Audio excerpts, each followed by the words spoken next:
nak habis dah tadi. Boleh.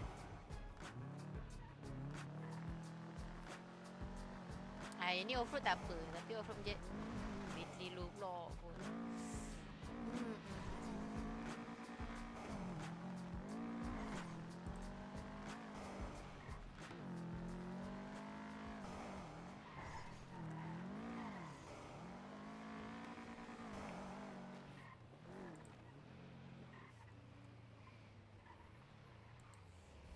Macam dia mengekori.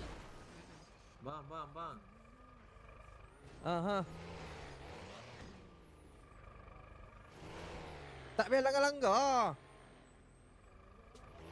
Bang, kita nak summon bang. Okey, saya nak bacakan SOP summon ya di kawasan selamat. Ada pekerja whitelist AB taxi. Okey, berapa saman kena? Oi, tengah pakai baju sorry. Saya nanti /report. Ingat baju Okey. Olga. Saya minta maaf Salah Saya minta SOP maaf. Buat penyamun. thinking tu, Syah. Siapa ni? Jebat. Hah? Jebat. Silap baju. Dan pakai baju taxi. Dah banyak dah kesalahan kat sini. SOP menyamun salah. Tak akan Okey, relax. dekat kawasan Kita gurau-gurau. selamat. Tak apa, kita pun gurau-gurau. Alah. Gurau-gurau Foto kak, je. saya ada cleaning kit tak nak rasuah. Tak apa, saya boleh bersihkan. Oh, okey. Dengan abang-abang sekali saya bersihkan. Jangan. Oh. Nak buat samun-samun sikit tu. Buatlah. Nanti apa-apa call aku sampai. Kau bagi tahu sikit apa SOP ni yang aku tak tahu. Tadi aku tak tahu kat ni. Mem, kita ulang kaji ya. First kita buka email kat BRPE dekat bahagian announcement atas. Nak saya baca kan. Bye. Terima kasih kak.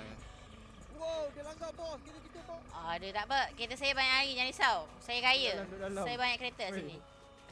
Jap, bagi saya bersihkan dulu. Kau nak bersihkan? Awak duduk kat bahagian seat kan? Ada tak cleaning kit? Buatlah apa akak nak buat kat kita akak ni. Stres saya. Saya tengok dia langgar-langgar pun dah tahu dah tu. Sekali kau pistol. Dia tak tahu ke kita ni taksi? Banyak-banyak SOP kita tahu. Aduh, nak menyamun kat kawasan macam ni. Itulah tu kak. Malulah Dia kalau- sikit.